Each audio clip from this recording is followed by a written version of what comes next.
It's a beautiful day in the neighborhood. Just lost my job. Ain't got no job. Beautiful. It's Wednesday. I'm unemployed, so let's smoke some weed. Ooh, no, can't do that.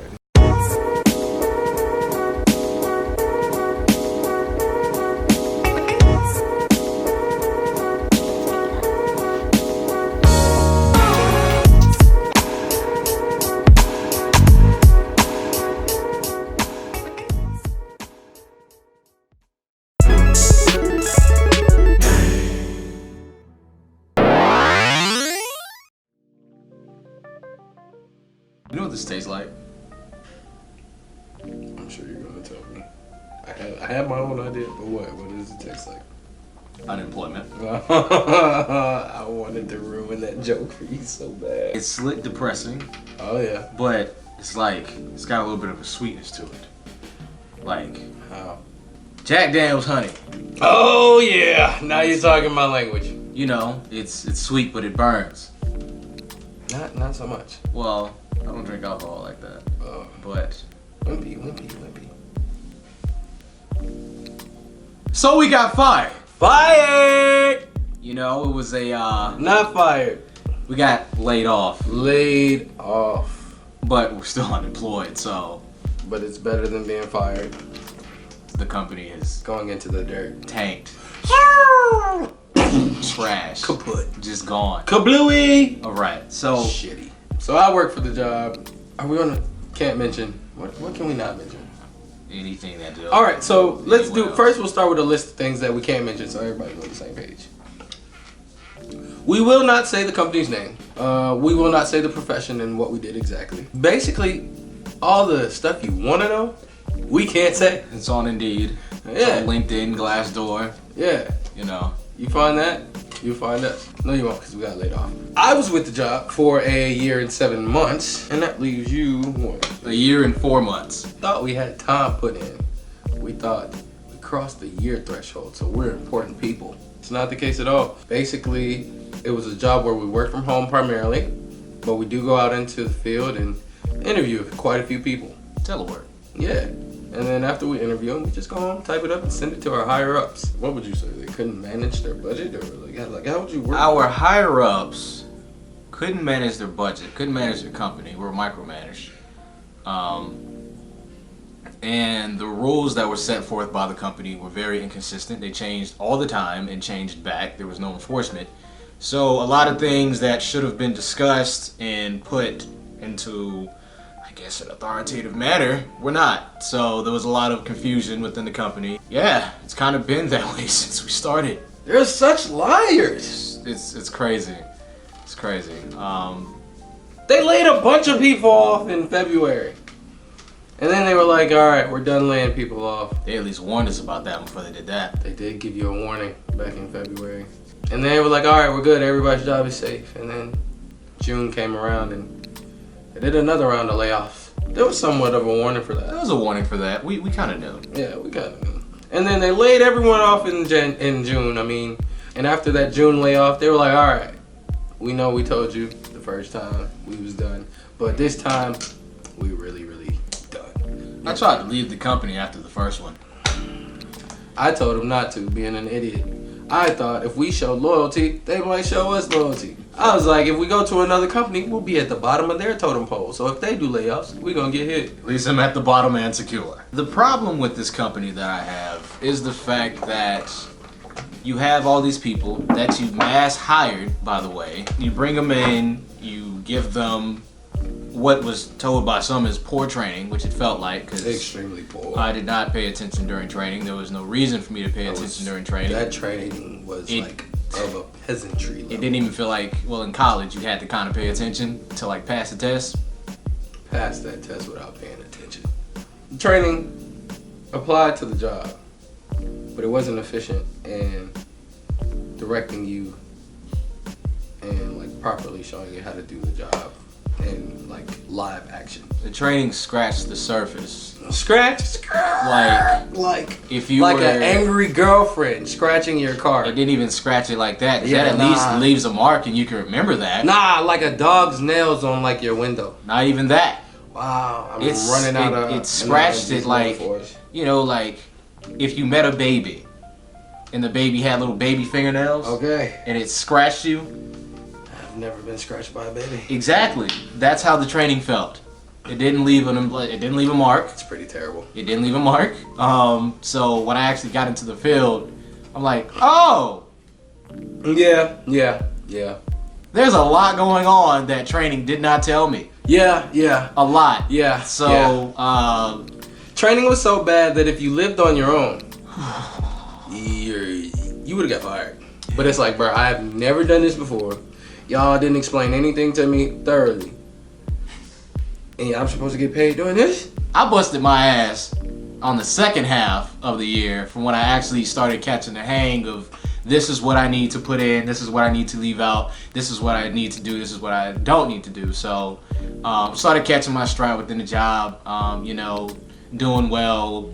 And then it's like everything just started getting really weird and very inconsistent. Rules started changing, rules were not being enforced. Once the layoffs began happening, that's when I was like, okay, what is this? How do I know I'm going to be safe? How do I know if I'm not going to get picked? Things like that. So the first initial round of layoffs, I was like, oh, this is terrifying. Terrifying. I had vision insurance through this company. I literally went to get an eye appointment the day of layoffs. So I'm like, oh, what if I can't pay for this anymore? Once that happened around probably February, we just kept doing our things, trying to work as the way we knew how and continue to learn, because we did get a new supervisor who was she was so great. Amazing. Our job requires us to travel sometimes. My mans went to LA, Long Beach, but I went.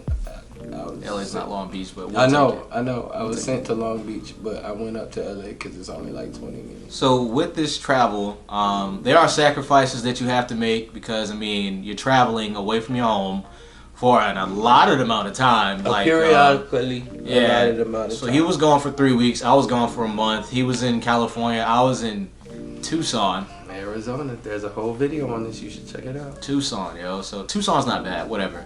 And then we went on another travel immediately after that, like a month after that. Not even a month. It was a month for me, 2 but weeks. He went to Denver, Colorado, and I went to Sacramento. I'm sorry for anyone who lives in Sacramento, from Sacramento, whatever. Is it that trash? That place is trash. It's boring. Oh I'm my sorry. There gosh. was nothing to see, nothing to do. Sacramento, you gotta do better. I got the Jelly Belly Visitor Center, but I don't give a fuck about no jelly beans. I had already been in Sacramento for a week and a half doing work, getting prepared and trying to get more work finished by the time I left. I'm getting dressed, getting ready to go out and literally like put in the extra work for the job.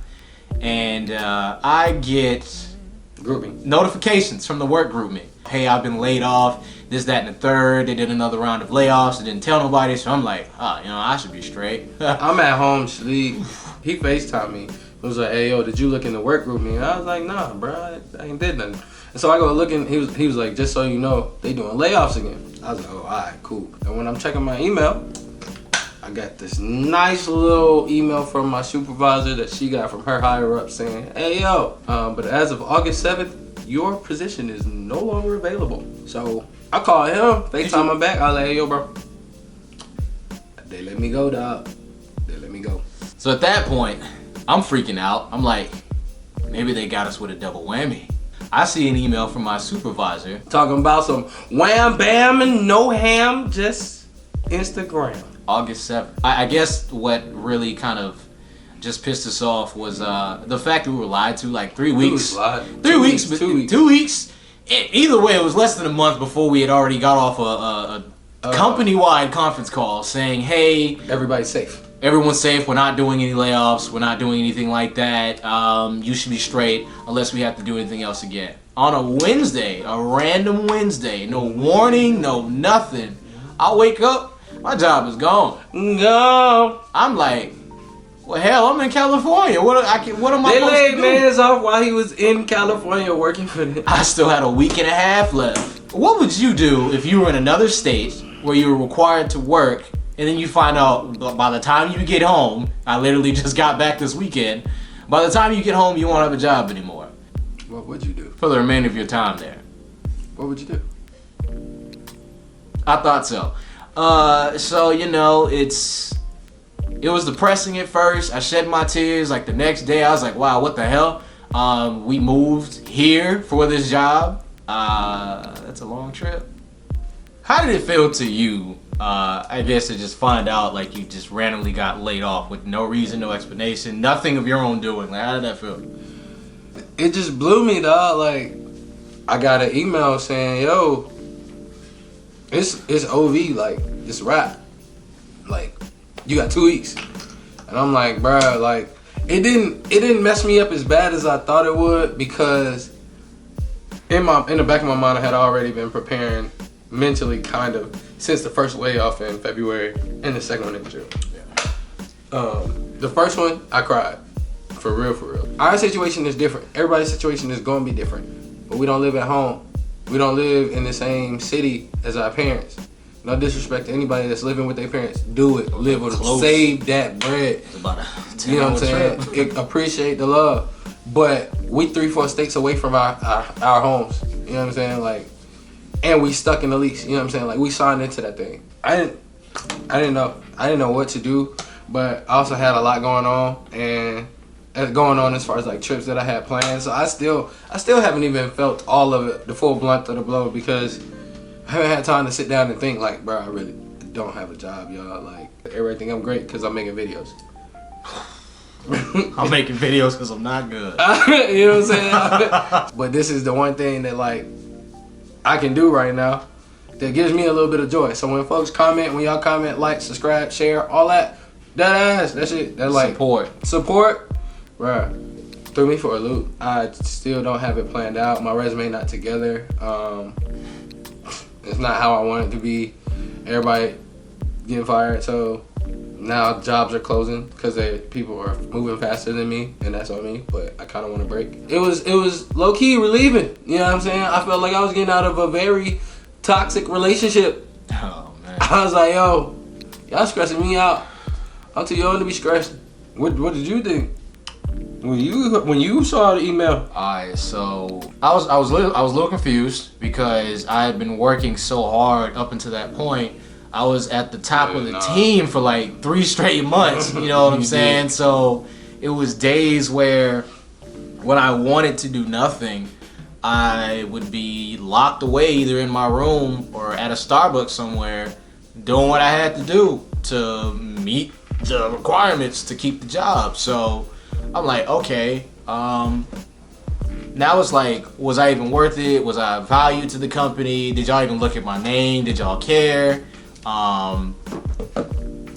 What's your criteria for laying these people off if I've put in all this work, you know what I'm saying, to keep y'all afloat for y'all's customer, and now I'm gone? It's like, what?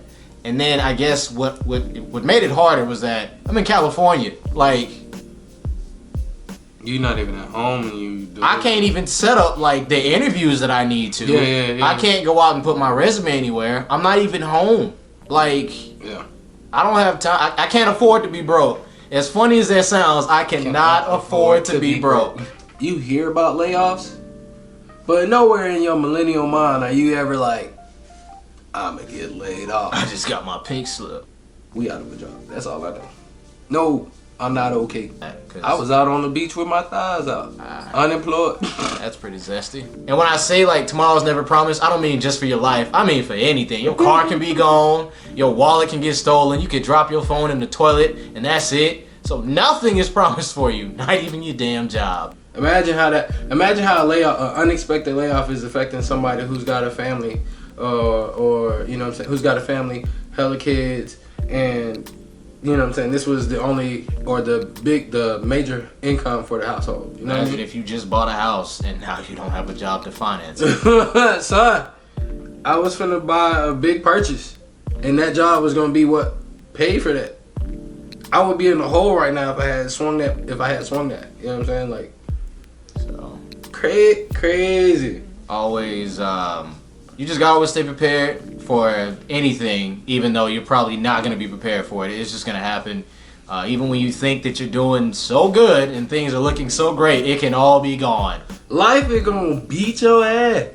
you not gonna see them punches coming. Even if you gotta stay down for a little bit just to get your head together, do that. But you gotta get back up. Yeah. You gotta get back up. Even if you lose the match, you gotta get out the ring. Don't focus on getting laid off. Focus on going up next. Cause you know what I'm saying? Like, we talk a lot about what they didn't do or how we feel about the way they handled everything, but it definitely prepared us in a way that we never thought we would be prepared for everything moving forward. Always have a plan B, C, D, E, and F.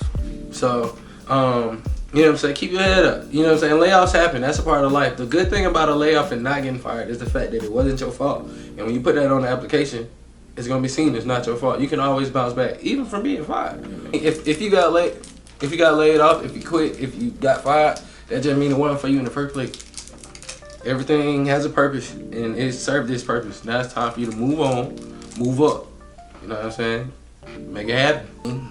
Other than that, we're fine. I'll cut my beard. I'm cool. You cool? I'm cool. We cool. Thank you for sitting through this video and listening to what we have to say about being laid off, because it is a reality. If I insert my cash out, will y'all send me money? We're ending the video now. That's it. Thank y'all for listening. Thank you. No, for real. We out. We're out.